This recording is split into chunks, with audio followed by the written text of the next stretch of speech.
Identifying successful and failing brands. Our successful brand is Target and our failing brand is Borders. Starting off with Target, a bit about the ownership history. It was founded in 1962 and it's a brand that most people know about in today's society.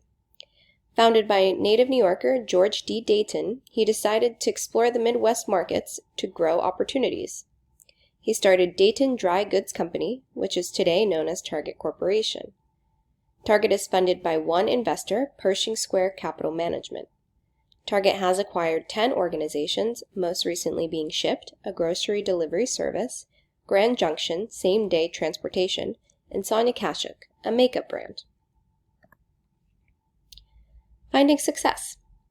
Target's successful because it is easily identifiable with its branding with its red bullseye. Although it is a discount store, it is more looked at as a superstore where you could buy everything you need in one convenient place. They've created an in-store experience where it encourages you to spend more than you originally came there to buy. Target's branding strategy is to ramp up its own brands. In just 1 year after its launch in 2016, its kids' apparel line, Cat & Jack, was a $2 billion brand, roughly as big as Lululemon. Target has rolled out 12 new lifestyle brands that aim to create an emotional connection with shoppers, and they hit on key category trends such as athleisure, trendy home decor, women's classics, and modern menswear.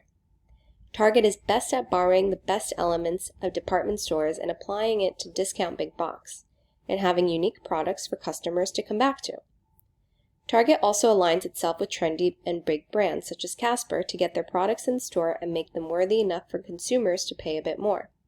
As Retail Dive says it, people walk into Walmart and walk out pleased about the prices, and people walk into Target and walk out with things they hadn't planned on buying, so they perceive Target as more expensive.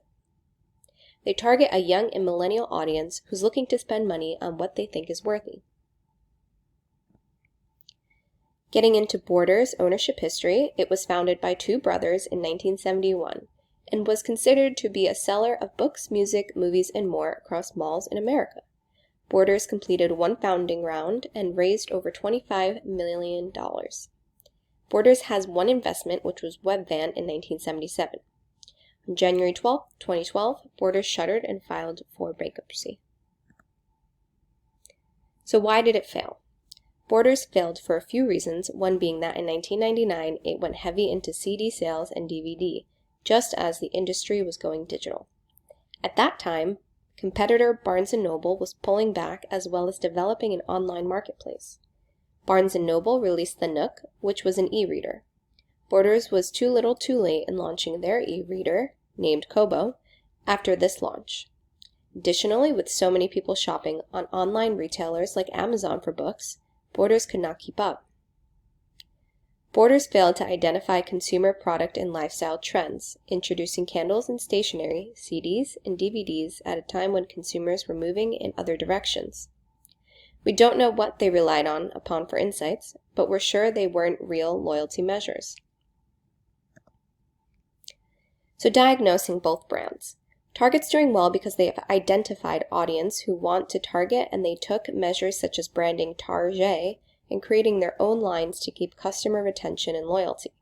Borders did not do a deep dive into their customer loyalty and moved in the wrong direction through consumer product and lifestyle trends, especially in comparison to a major competitor, which was Barnes & Noble. Borders could have identified their audience and targeted them with products they would want to see in store, and tried to move the audience away from Barnes & Noble. They should have released their ebook sooner than Barnes & Noble to do this. If I were a PR manager, I would recommend revisiting Borders' branding strategy and identifying a target audience, the next 5 years of products, and what's new, and a tagline to make Borders more identifiable in advertising and through word of mouth.